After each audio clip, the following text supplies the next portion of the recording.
Hi, I'm Earl White, real estate agent for Las Vegas and Henderson. Today's video is going to be about closing costs. I'm going to try to simplify the breakdown of closing costs because honestly, the industry has made closing costs unnecessarily complicated. Now, if you were buying a house just a few decades ago, the contract would have only been one page and there would have been a line in it that said, buyer and seller to split closing costs in the traditional manner. Now, what does that mean? Our contracts have gotten a lot more complicated over the years, but 90% of all transactions still split closing costs in the traditional manner. So that's what I'm going to go over for you. What is the traditional manner?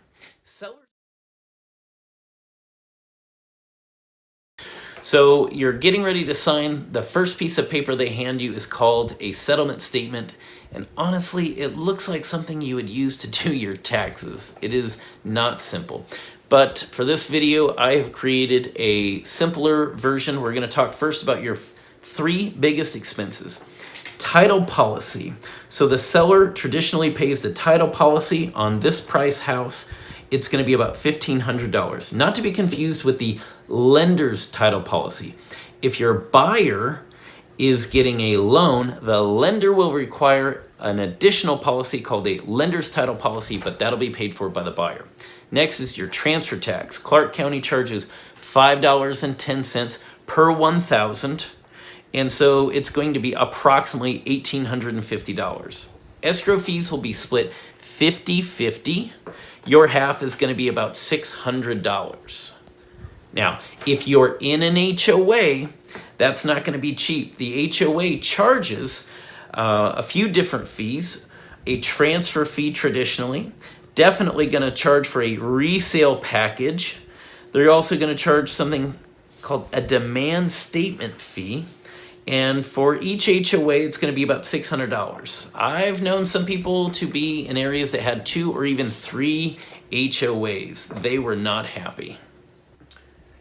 Next, we're going to talk about some of the more miscellaneous charges. We call it a BAC fee. At Berkshire Hathaway, I've also heard it called a doc fee. And it's really a transactional fee that just about every brokerage charges. Then you have a recording fee. Now, a recording fee might be as low as $40, but often they'll tack on an extra charge for electronic filing, and I just call it $100 to make it easy. Next, you have notary fee. So if you go into the escrow company and sign with their notary, it's probably going to be a lot less, like $50 or $60.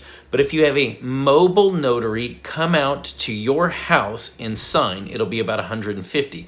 And you might say, well, why would I do that when I could just drive down there and save $100? I have a lot of clients that are out of state during the signing, or maybe they just live out of state, and so we'll have to send a mobile notary. And if you have a mobile notary come out because you're out of state, you might also have to have like a courier fee. We have to have documents overnighted back and forth, $30 or $40 on average.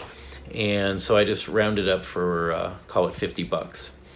That brings us to a grand total of $5,200 in closing costs. And remember, this was on a house that was $360,000, chosen because that's the average price in Las Vegas right now. A final note, something called prorations. Your property taxes, trash and sewer bill, these are all paid in advance. And if you're paid up through the end of June and you close on May 15th, that 45 days will be prorated back to you. That'll be on your settlement statement as well. What won't be on your settlement statement is homeowner's insurance and mortgage interest. So if you've paid those in advance and you close, those will also get prorated back to you, but directly from the homeowner's insurance company as well as directly from the mortgage company. Not going to be on your settlement statement. Hey, if you found this video helpful, I've got a few others like on how to get ready for showings or freshening up landscaping. Again, I'm Earl White, realtor in Las Vegas and Henderson, and I hope to see you soon. I guess we're taking a break.